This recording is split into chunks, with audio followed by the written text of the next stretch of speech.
जोहार नमस्कार। द भारत मित्र देख रहे हैं आप। मेरा नाम अभिषेक भारती है। आरती हमारे साथ है, रंजीत जी हमारे साथ हैं। और जो खबर आपको कहीं दिखाई नहीं देगी वो खबर आपको द भारत मित्र में दिखाई देगी। जो चर्चा आप सिर्फ चौक चौराहों गलियों पर सुनेंगे जिसके बारे में, क्योंकि क्या होता है कि खबरों के लिए अब जैसे हजारीबाग की खबर है फॉर एन एग्जाम्पल, तो हजारीबाग के लोकल मीडिया के लिए खबर है, लेकिन जब रांची पहुंच जाते हैं तो वो खबर गायब हो जाती है। लेकिन भारत मित्र का ध्येय यही है कि हजारीबाग की खबर को भी हम उसी प्रमुखता के साथ दिखाएं। अब जैसे अब से 24 घंटे पहले हजारीबाग के सांसद मनीष जायसवाल लाइव आए थे और लाइव आकर के बहुत खुश थे। वो क्यों खुश थे? खुश इसलिए थे क्योंकि Patratu super thermal power plant जो है उससे 800 मेगावाट बिजली उत्पादन का जो परीक्षण है वो पूरा हो चुका है। यूनल के फर्स्ट यूनिट का 800 मेगावाट का जो है उसकी शुरुआत हुई है। उसका कमर्शियल प्रोडक्शन जो है, कमर्शियल ऑपरेशन का जो डेट है वो फिक्स किया गया। तो हम लोग जिन लोगों का योगदान है इसमें, उन सभी लोगों को धन्यवाद देने आए हैं। उसमें सर्वप्रथम इस देश के यशस्वी प्रधानमंत्री नरेंद्र मोदी जी का योगदान है कि उन्होंने इस प्रोजेक्ट को सैंक्शन किया। लेकिन आज के दिन में हम लोग जो एक व्यक्ति जिसने इस प्रोजेक्ट की नींव रखी, जिसने इस प्रोजेक्ट के बारे में सोचा, वो उस समय के तत्कालीन मुख्यमंत्री आदरणीय रघुवर दास जी, उनके कंट्रीब्यूशन को हम लोग बिल्कुल भूल नहीं सकते। मैं 2014 से 19 जो पतरातू का पूरा लेक फ्रंट है इसको डेवलप करने में कोई कसर नहीं छोड़ा था। और हम लोगों के लिए बड़ा सम्मान की बात है कि कॉमनवेल्थ का जो मीटिंग हुआ था वो भी यहीं पर झारखंड सरकार ने G20 का जो मीटिंग का जो ये हुआ था उसको यहीं पे करवाया था। झारखंड सरकार को और कोई जगह नहीं मिला, उनको लगा कि यही सबसे बढ़िया जगह, इसलिए G20 की बैठक भी यहीं पर ऑर्गेनाइज की गई। ये हम सभी लोगों को समझना चाहिए। अभी देखा जा रहा है कि बांध पे बहुत तरह से झाड़ी वगैरह उग गया है और वायरिंग नचाया हुआ है, अस्त व्यस्त सारा चीज हो गया है, लाइट वगैरह भी ठीक से नहीं जल रही है। देखिए, कोई भी पर्यटन स्थल जब बनता है तो उसमें दो चीजों को ध्यान रखना पड़ता है। जो स्थानीय जनता के लिए होता है, तो जो पर्यटक आ रहे हैं, जो स्थानीय जनता आ रही है, उसको भी सहयोग करके अपनी चीजों को, अगर कोई बस स्टैंड बना है उसमें कोई तोड़ फोड़ दे और आप पूछिए कि भाई तोड़ फोड़ हो गया, तो पब्लिक को भी अपनी रिस्पॉन्सिबिलिटी निभाने की रहती है। हर खंबे पे पुलिस खड़ा नहीं रह सकता है, ये आपको भी थोड़ा समझना होगा। आपको भी इस दिशा में सकारात्मक जो है सकारात्मक क्वेश्चंस पूछना चाहिए और लोगों के भाव को जगाना चाहिए कि भाई आपकी अपनी संपत्ति, अगर आप इसको तोड़ेंगे फोड़ेंगे तो ये आपका ही नुकसान होगा। आज फिलहाल ये जो कमर्शियल जो ऑपरेशन शुरू हुआ है इसमें वैसे लोग भी श्रेय लेने का प्रयास करेंगे। मतलब अब जल्द ही Patratu super thermal power plant 800 megawatt बिजली उत्पादन करने लगेगा और भी। और इसका क्रेडिट मनीष जायसवाल ने दो लोगों को दिया। उन्होंने कहा कि भाई उस समय के मुख्यमंत्री रघुवर दास और मैं उस समय विधायक था, मतलब खुद मैं अभिषेक भारती नहीं, मनीष जायसवाल उस समय हजारीबाग के विधायक थे। हम लोगों की कोशिश का नतीजा है कि देख लीजिए कि भाई साहब जो Patratu super thermal power plant है उसमें उसने वो उपलब्धि हासिल की। हालांकि ये Patratu super thermal power plant जो है ये बड़का गांव विधानसभा में पड़ता है। उस समय बड़का गांव के जो विधायक थे तो योगेंद्र साहू उस समय थे, उसके बाद निर्मला देवी थी, वो लोग उस समय विधायक थे। रघुवर कार्यकाल की बात है और बाद में फिर अम्बा प्रसाद बनी, तो खैर उन्होंने उनको क्रेडिट नहीं दिया। अब दिक्कत कहाँ आती है? ठीक उसी वक्त हजारीबाग के पूर्व सांसद जयंत सिन्हा जो है वो सोशल मीडिया पर पोस्ट करते हैं कि भाई अभी जब हम ये कार्यक्रम कर रहे हैं तब जयंत सिन्हा का उधर निरीक्षण का कार्यक्रम है, निरीक्षण हो भी गया होगा, कि भाई शाम 4 बजे सोमवार को मैं Patratu super thermal power plant का निरीक्षण करूंगा, क्योंकि 10 साल के मेरे अदम्य मेहनत का ये नतीजा है। अब सांसद और पूर्व सांसद के बीच ये एक शीत युद्ध है। तो सबसे पहले मनीष जायसवाल के उससे सोशल मीडिया लाइव का छोटा सा अंश दिखा देते हैं, सोशल मीडिया पोस्ट भी दिखा देते हैं आपको कि सांसद का पोस्ट क्या है, पूर्व सांसद का पोस्ट क्या है। स्मरण रहे कि बहुत सारे ऐसे लोग हैं जो इसका क्रेडिट लेने का कोशिश करेंगे कि मैंने करवा दिया। ये केवल और केवल मैं आप पूरे तन्मयता से, पूरे होशो हवास पे मैं आपसे कह रहा हूं कि ये अगर रघुवर दास जी नहीं होते उस समय के मुख्यमंत्री तो ये शायद संभव नहीं होता, और अगर प्रधानमंत्री जी माननीय नरेंद्र मोदी जी नहीं होते तो ये संभव नहीं होता। रघुवर दास जी ने इसको प्रस्तावित किया, रघुवर दास जी ने जॉइंट वेंचर लिमिटेड की कंपनी बनवाई, उस समय के विधानसभा से ये पारित हुआ और उसके बाद एनटीपीसी के साथ जॉइंट वेंचर होकर के इस काम को निष्पादित किया गया। तो इसका सारा का सारा श्रेय अगर जाता है तो रघुवर दास जी को जाता है और सम्मानीय प्रधानमंत्री नरेंद्र मोदी जी को जाता है। स्मरण में रखिएगा कि यहां से ऐसे बहुत सारे जनप्रतिनिधि हैं जो पहले हजारीबाग को और रामगढ़ को एक पर्यटन केंद्र के रूप में उन्होंने देखा है। जब मर्जी हुआ 2-4 दिन के लिए आ जाते थे, पर्यटन स्थल के रूप में उन्होंने इसका इस्तेमाल किया। अपनी बपौती उन लोगों ने यहां पर इस चीज को समझा था और इस क्षेत्र की जनता को सिवाय धोखा के उन लोगों ने कुछ भी नहीं दिया है। आज वैसे लोग भी आप देखिएगा, आज आप देख लीजिएगा, आज से कल में ये लोग भी धरती पर उतर करके ये जो पावर प्रोजेक्ट है इसको, ये जो पतरातू में जो फैक्ट्री आई है इसको ये लोग क्लेम करेंगे कि भाई हमारे प्रयासों से बना है। ये भी बताना चाहता हूं कि ऐसे लोग जो अभी क्लेम करेंगे कि भाई हम लोगों ने इस प्रोजेक्ट को लाया है, ध्यान रखिएगा, स्मरण रखिएगा कि उन लोगों ने प्रधानमंत्री नरेंद्र मोदी जी को नीचा दिखाने का कोई कसर नहीं छोड़ा। उनके बारे में अपशब्द कहना, उनके बारे में गलत बोलना, जबकि सब पूरा देश जानता है, आज के दिन में देश ही नहीं पूरा विश्व इस बात को जान रहा है कि नरेंद्र मोदी जी से अच्छा प्रधानमंत्री भारत में अभी तक नहीं हुआ है। तो मैं तो बस आपको जस्ट सचेत कर रहा था कि ध्यान रखिएगा कि अगर इस प्रोजेक्ट का किसी को श्रेय जाता है और अगर आपके मन में इच्छा होगी कि आप धन्यवाद देना चाहिएगा झारखंड के पावर प्रॉब्लम को लगभग सॉल्व करने का, तो उसका श्रेय रघुवर दास जी को जाना चाहिए और प्रधानमंत्री नरेंद्र मोदी जी को जाना चाहिए। मुझे बड़ी खुशी है कि जिस विधानसभा से ये पारित हुआ था उस समय मैं उस विधानसभा का सदस्य था और मैंने भी इसको पास करवाने में अपना एक मत मैंने भी इसके पक्ष में दिया था। इस बात की मुझे बहुत खुशी है। मुझे खुशी है कि जितना जल्दी से जल्दी हो सके इसका कमर्शियल ऑपरेशन चालू हो, और जब मैं इस क्षेत्र का सांसद हूं आज अगर ये चालू हो रहा है तो मुझे इस बात की बड़ी खुशी है कि इसके चालू होने से झारखंड में जो है बिजली की समस्या, अभी आप जानते हैं कि बिजली हमको बाहर से खरीदना पड़ता है, इस यूनिट के चालू हो जाने के बाद झारखंड को कभी भी बाहर से बिजली खरीदने की जरूरत नहीं पड़ेगी। सो इस महत्वपूर्ण दिन के लिए आप तमाम झारखंड वासियों को बहुत बहुत बधाई, बहुत बहुत शुभकामना, और आपकी तरफ से भी रघुवर दास जी को बहुत बहुत बधाई, बहुत शुभकामना, और सम्माननीय प्रधानमंत्री नरेंद्र मोदी जी को भी बहुत बहुत बधाई और बहुत बहुत शुभकामना। आपके माध्यम से उन तमाम लोगों को भी मैं यह संदेश दूंगा कि घटिया स्तर की राजनीति करने की जरूरत नहीं है।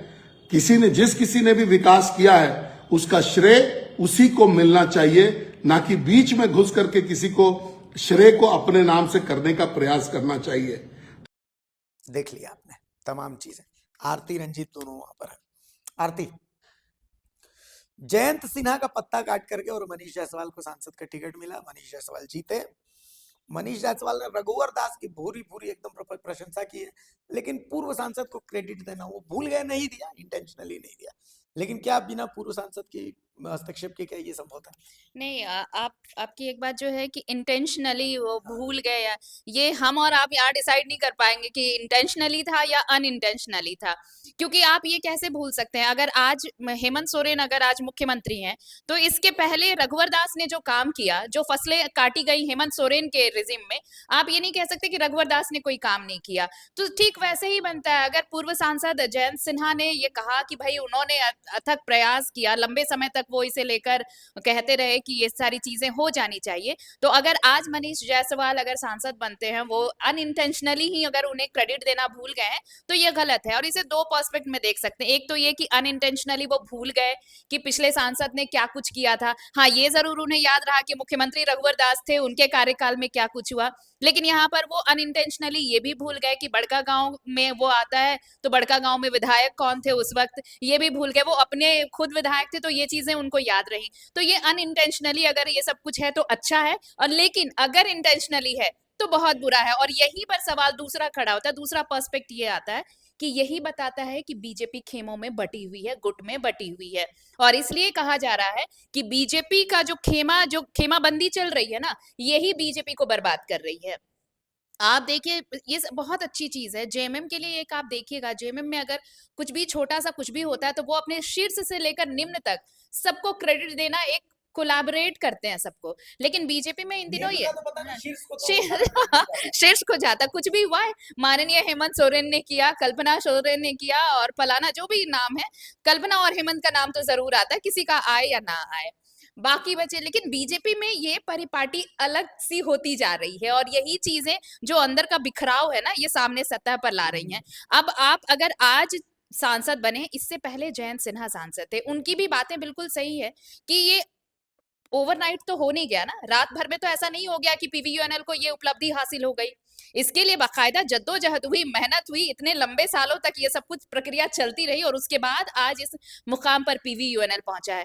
तो आप इंटेंशनली या अनइंटेंशनली आप उसे भूल नहीं सकते कि इसके पीछे किनका काम था। तो मैंने दोनों पर्सपेक्ट बताया कि इंटेंशनली हुआ होगा तो क्या हो सकता है, गलत है कि सही है, और अगर अनइंटेंशनली हुआ है तब तो सच में बहुत अच्छा है कि अनइंटेंशनली ये हुआ। अगर इंटेंशनली हुआ है तो ये बीजेपी के लिए बहुत शर्मनाक है, क्योंकि फिर आपस में ही ये बातें होंगी कि उसी पार्टी के सांसद ने जो काम किया आज उन्हें भुला दिया गया, और आज जो सत्ता में जो गद्दी पर बैठे हैं वो अपना पूरा क्रेडिट ले रहे हैं। ये अलग बात है कि साथ में रघुवर दास को लेना वो नहीं भूलते हैं, मनीष जायसवाल। रंजीत, जहां तक मुझे याद आता है कि जयंत सिन्हा ने बीजेपी की प्राथमिक सदस्यता से लोकसभा चुनाव के वक्त टिकट न मिलने के बाद इस्तीफा दे दिया था, जहां तक मुझे याद आता है, हालांकि मैं श्योर नहीं हूँ। लेकिन मैं एक बात जानता हूँ, अभी रघुवर दास का जिक्र हुआ, मुझे लगता है कि झारखंड का पहला ऐसा मुख्यमंत्री है जो काम करने के चलते हारा। बिल्कुल मतलब agree करते हैं। रघुवर दास एक ऐसे मुख्यमंत्री रहे जो काम करने के चलते आ रहे। उन्होंने इतना काम कर दिया जो नहीं करना था वो भी कर गए, इसी के कारण से वो चुनाव हारे। लैंड बैंक बना देना, पत्थलगड़ी आंदोलन को कुचल देना, ठीक है, 1 रुपए में रजिस्ट्री कर देना, हाथी उड़ा देना, तो ये सब कुछ ऐसे काम थे जो उन्होंने कर दिए जो उनको भारी पड़ गया। बहरहाल हजारीबाग में मनीष जायसवाल और जयंत सिन्हा दोनों राजनीतिक घराने से आते हैं। मतलब मनीष जायसवाल भी एक घराने को आगे बढ़ा रहे हैं और जयंत सिन्हा भी एक घराने को आगे बढ़ा रहे हैं, और दोनों के बीच में सीधी लड़ाई तो कभी नहीं रही, लेकिन ये जरूर है कि दोनों के बीच में एक बर्फ हमेशा से नजर आती है। मनीष जायसवाल जब विधायक थे, जयंत सिन्हा जब सांसद थे, उस समय भी ये बर्फ नजर आती थी। आपका ताल्लुक हजारीबाग से, इसीलिए अब पीवीयूएनएल में 800 मेगावाट की शुरुआत अगर हो रही है, क्या लगता है किसकी मेहनत? क्या सिर्फ ये कह देना है कि मनीष जायसवाल की मेहनत, रघुवर दास की मेहनत दरकिनार कर देना जयंत सिन्हा को पॉसिबल है? नहीं, दरकिनार तो नहीं करना चाहिए, लेकिन ये राजनीति जो है हजारीबाग बहुत ही जीवंत जिला है। मतलब किसी भी चीज को लेके हो हल्ला हंगामा वहाँ पे खूब होता है, और श्रेय लेने का ये हंगामा या क्रेडिट लेने का ये तरीका है कि अपने ही जो दल के लोग हैं अपने नेता को श्रेय देना और दूसरे को इग्नोर करना, ये हजारीबाग में हमेशा से चलते आ रहा है। मनीष जायसवाल ने जो कहा कि आत्मनिर्भर बन जाएगा बिजली के क्षेत्र में इसके बाद झारखंड, तो पहले आप बनने तो दीजिए, क्योंकि हर कोई चाहता है कि झारखंड जो है ऊर्जा के क्षेत्र में आत्मनिर्भर बन जाए। क्योंकि हम लोग देख रहे हैं कि ऊर्जा के सारे स्रोत हमारे पास है, और हम लोग जब जाते हैं उधर दिल्ली, गुड़गांव, नोएडा में, तो सारे हमारे स्रोत से वहाँ वो जगमग है और हमारे यहाँ अंधेरा है।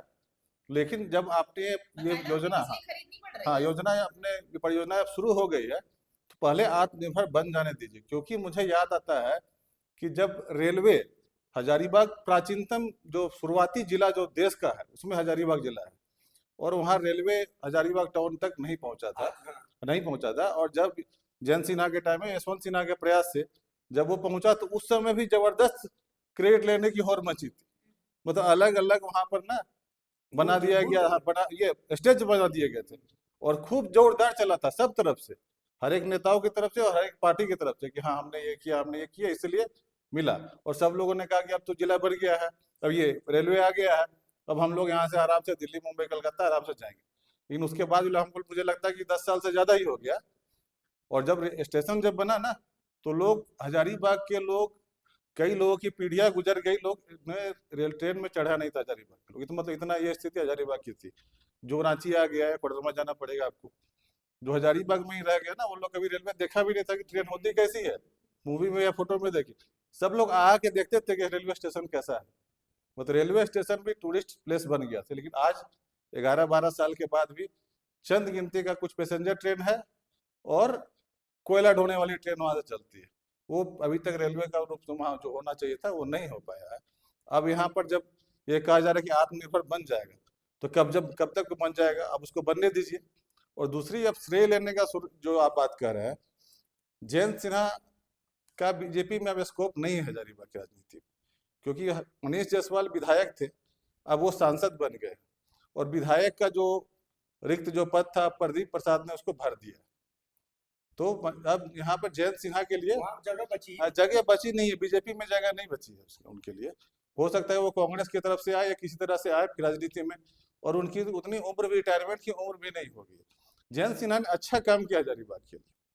जयंत सिन्हा ने मेरा मानना है कि हजारीबाग में जब तक वो सांसद रहे तब तक वो 5 साल शुरू में तो केंद्रीय मंत्री भी रहे, उन्होंने अच्छा काम किया, और सदन में भी उन्होंने हजारीबाग की बातों को अच्छी तरीके से उठाया। उनमें सिर्फ कमी यह थी कि वो मास लीडर नहीं थे, मतलब घर घर बर्थडे पार्टी में पिता काटने वाला, ये सब में लोगों से घुलते मिलते नहीं थे, यही नेगेटिव चीज थी। उनके अलावा कोई नेगेटिव चीज उनमें नहीं थी। और उनके पिता यशवंत सिन्हा का जो रुख रहा, ये ज्यादा उनके लिए नकारात्मक गया बीजेपी आला कमान के लिए, इसलिए उनका टिकट काट दिया गया था।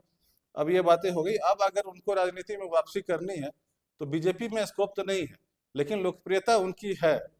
लोकप्रियता लोग उनके हैं, और लोग मानते हैं कि अच्छे व्यक्ति है, जानकार व्यक्ति है, पढ़े लिखे व्यक्ति है, तो इसलिए ऐसा भी नहीं कि उनकी राजनीति पूरी खत्म हो गई। इसलिए श्रेय लेने का तो चलेगा। जयंत सिन्हा भी अब सक्रिय रूप से दिखा रहे हैं कि हम भी सक्रिय रूप से हैं, इसलिए निरीक्षण करने पहुंचे हैं।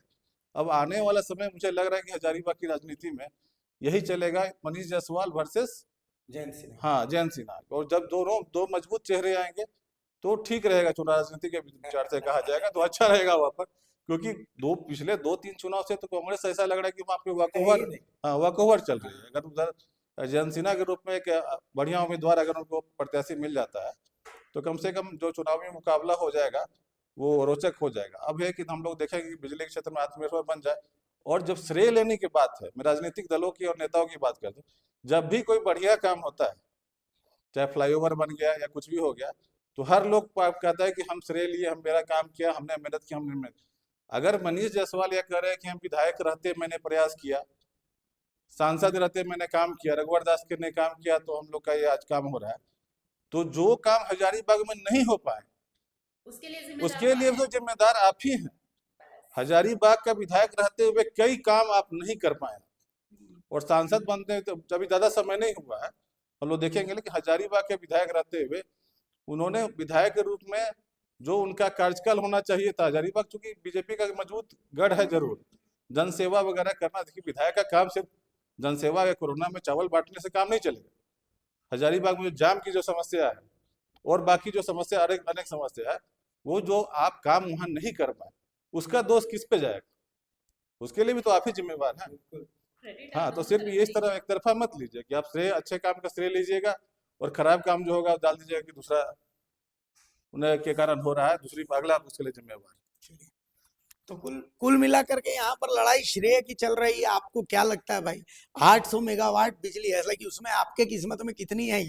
ये भी एक बहस का विषय है कि भाई ये भी आपको मिलेगी कि ये भी बांग्लादेश चल जाएगी, क्योंकि बिजली तो गोड्डा से भी निकल रही है, अडानी से, लेकिन वो तो बांग्लादेश जा रही है। तो आपके घर में डिबरिया चलेगा कि आपके घर में CFL चलेगा, ये भी एक बहस का विषय हो सकता है। लेकिन इस बीच लड़ाई तो क्रेडिट की चल ही रही है। आपको क्या लगता है भाई, कौन लेकर के आए ये 800 यूनिट, जो 800 मेगावाट बिजली है BVNL का? आप हमें कमेंट में जरूर बताइएगा। तो हमें इजाजत दीजिए, नमस्कार, जोहार।